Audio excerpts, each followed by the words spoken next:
Hello and welcome to all our viewers in Nigeria and around the world to a new cycle on Global Television. We're live in the nation's capital, Abuja. I'm Uyi Agmofwewe.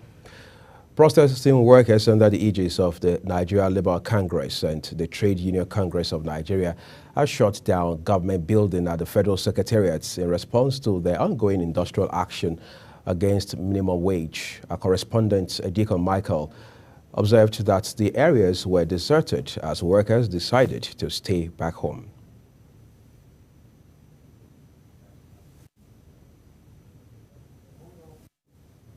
Solidarity forever, solidarity forever, for the union makes us strong.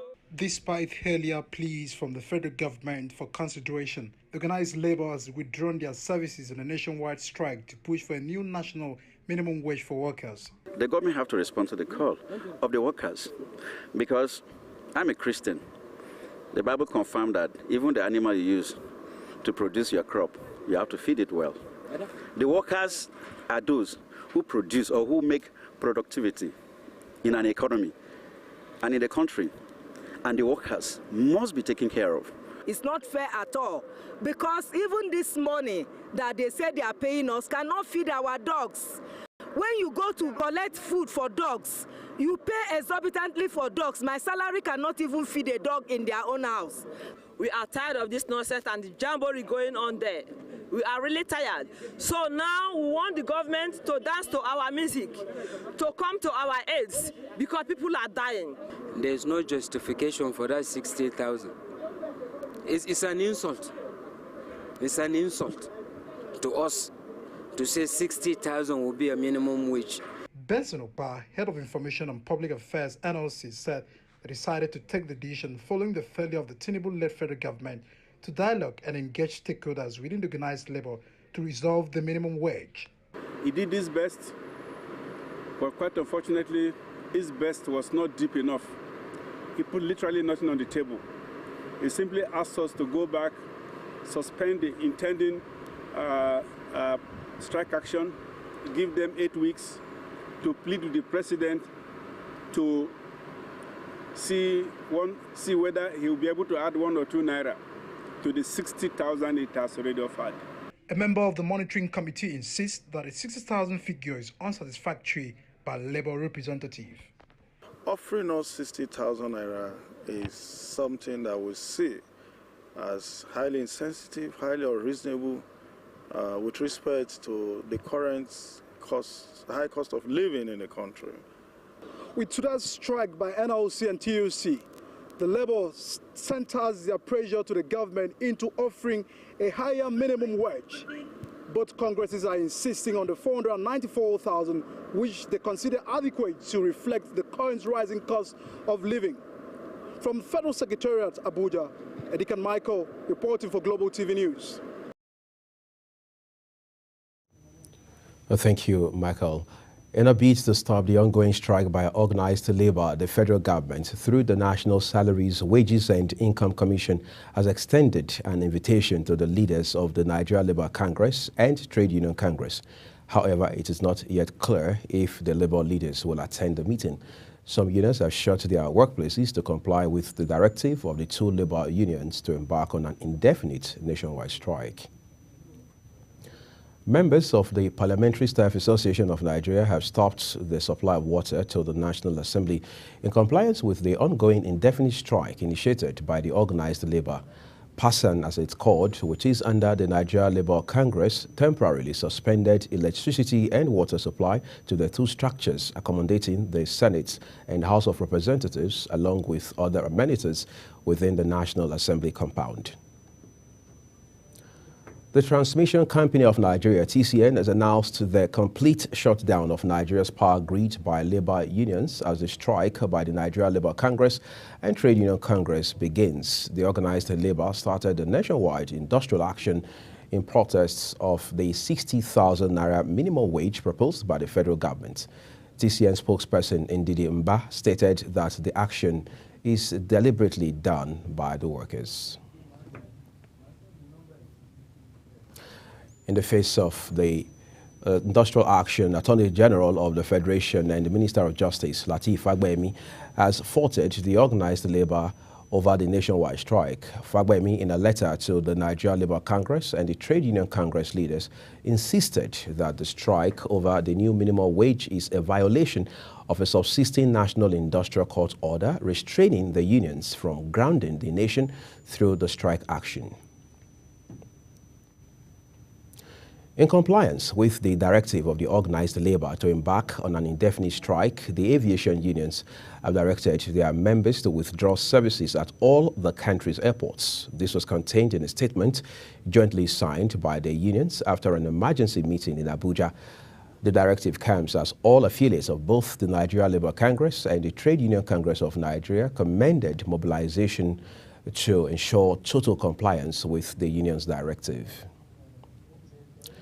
In the country's southwest, leaders and members of the Lagos State chapter of the Nigeria Labour Congress, NLC, have shut the gate of the Lagos State Secretariat, Lausa Ikeja, cordoning off the entire premises from workers gaining access. The action is in compliance with the directive of the national body of the Congress over failure to implement the minimum wage. Meanwhile, the strike action has gained momentum as the Academic Staff Union of Universities, ASU, has joined the ongoing strike by the organized labor comprising Nigeria Labour Congress and the Trade Union Congress of Nigeria. This is coming after the federal government had allegedly failed to meet the union's minimum wage demand. In a statement addressed to the branch chairpersons and zonal coordinators of ASU, the association's president, Emmanuel Oshodoke, directed lecturers in universities across the country to join the strike as an affiliate of the Congress. As the organized labor declares an indefinite nationwide strike following federal government's alleged refusal to increase its new minimum wage offer above 60,000 naira, healthcare workers under the aegis of the National Association of Nigerian Nurses and Midwives and the joint health sector unions have rendered skeletal services in Abuja hospitals. President of the Nigeria Labour Congress, Joe Ajaero, announced that the strike followed failed negotiations between the government and organized labor and its refusal to reverse the withdrawal of the power sector subsidy and increase in electricity tariff. The head of the Nigeria National Office, West African Examinations Council, Amos Dangote, has appealed for an exemption from the strike embarked upon by the organized labor to enable the council conduct the ongoing West African Senior School Certificate Examination without disruptions. The ongoing certificate examination had commenced on April 30 and is scheduled to end on June 24, 2024. Let's turn to other stories for you. The Joint Admissions and Matriculations Board, JAMB, has announced the release of 3,921 outstanding 2024 Unified Tertiary Matriculation Examination results. The board's spokesperson, Fabian Benjamin, stated that JAMB also announced a rescheduled examination for 24,535 candidates after it analyzed the process and conduct of the previous examination in some centers where there were proofs of substantial non-compliance with its standards. You're watching News Cycle coming to you live from Nigeria's capital, Abuja, where StarTimes Channel 276. Kindly follow us across all social media platforms using our Global TVNG and other handles as you now see on your screen. When News Cycle returns, Madrid's Vinicius Jr. has been named 2023-2024 UEFA Champions League Player of the season. These and other stories will come your way shortly after this break. We urge you to stay with us.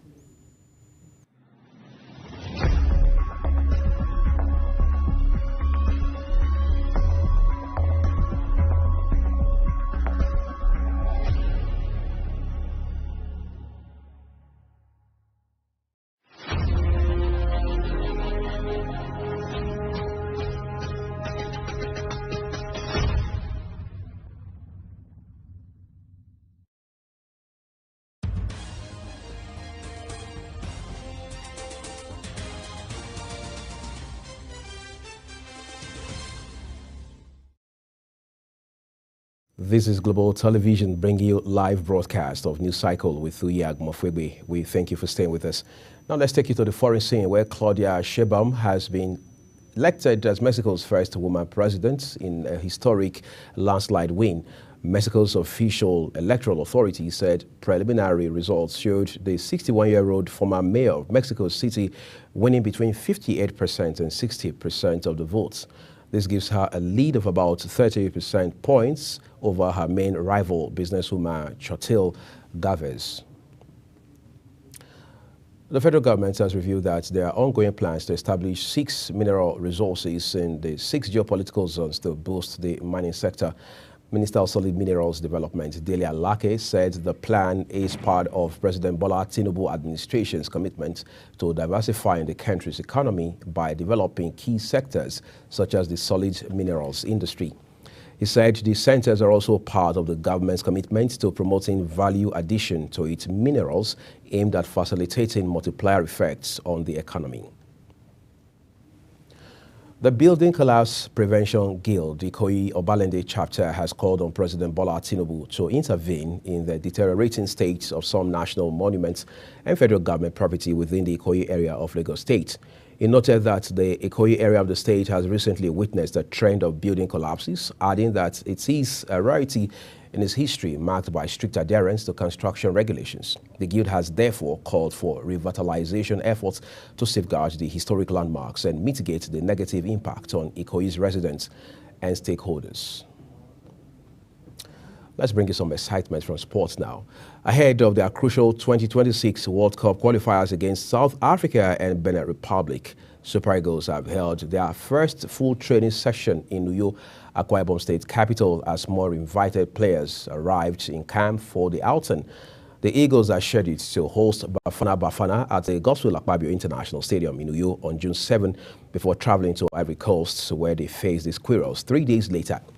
In preparation for the games, head coach Finidi George invited 23 Eagle stars, with the return of Maduka Okoye handling the list of invited players.